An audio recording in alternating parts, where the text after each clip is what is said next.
Hello student, आज हम बात करेंगे क्लास 12th मैथ के चैप्टर फर्स्ट के बारे में, रिलेशन एंड फंक्शन के बारे में। तो सबसे पहले देख लेते हैं हम इसमें एग्जांपल फर्स्ट।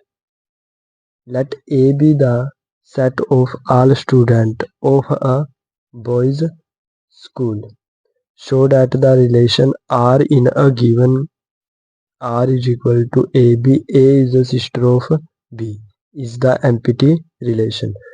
सबसे पहले हम यहीं तक कर लेते हैं कि जो ये रिलेशन दिया है ये हमें एम्पिटी प्रूव करनी है। तो सबसे पहले जो हमें रिलेशन दिया है हम वो लिख लेते हैं। R is equal to A B, A is the sister of B. ठीक है, तो अब इन्होंने क्या बोला है कि ये ए पूरा सेट है ऑल स्टूडेंट का ऑफ अ बॉयज स्कूल। तो ये किनका है? लड़के पढ़ते हैं स्कूल में, मीन्स ओनली बॉयज का है स्कूल। तो हमें प्रूव करने के लिए क्या बोला है कि A is a sister of B, कि ए किसकी सिस्टर है? बी की। तो इसमें तो ओनली बॉय स्कूल है, तो उसमें तो गर्ल होगी नहीं, तो उसमें तो ये रिलेशन एम्पिटी ही आएगी।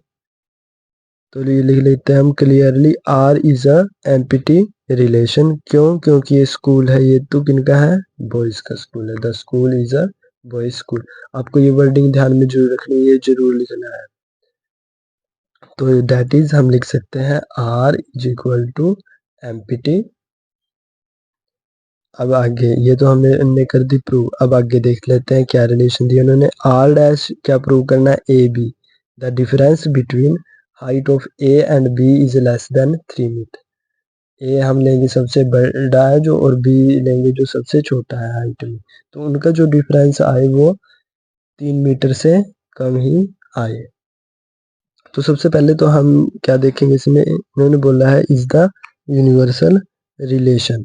तो हम सबसे पहले यूनिवर्सल रिलेशन देखते हैं कि क्या होता है, समझते हैं।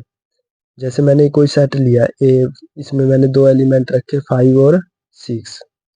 तो इसे ऐसे लिख लिया ए मल्टीप्लाई बाय ए, 5 6 और 5 6। अब इसे कार्टेशियन प्रोडक्ट की हेल्प से निकाल देंगे। तो लिख लेते हैं ए कार्टेशियन प्रोडक्ट ऑफ ए। तो अब 5 का 5 के साथ, 5 का 6 के साथ, फिर 6 और 5, और फिर 6 और 6। तो जो ये आर सेट आएगा इसमें ये पूरे एलिमेंट आने चाहिए। तो इसमें हमने लिख लिया 5 और 5, 5 और 6, और 6 और 5, और 6 इज 6। तो इस तरह ये means R is equal to A और ए, क्योंकि इसके सारे एलिमेंट इसमें है, तो इसे ही हम बोल सकते हैं कि ये क्या है? यूनिवर्सल रिलेशन है। अब हम देखते हैं क्वेश्चन में हमें क्या दिया है। अब हमें क्वेश्चन में आगे क्या बोला है कि R dash is equal to A B the difference between height of A and B is less than 3 metre.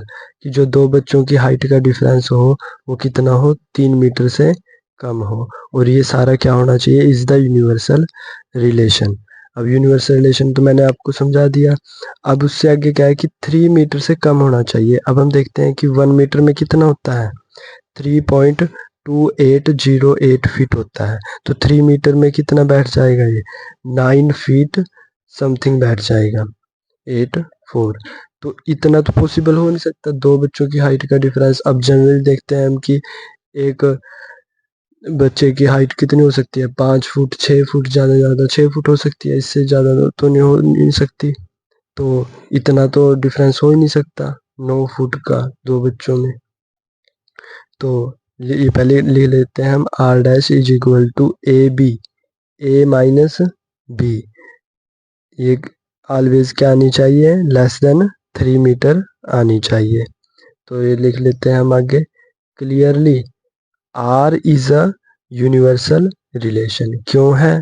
क्योंकि because difference between height of the two student is always less than 3 metre.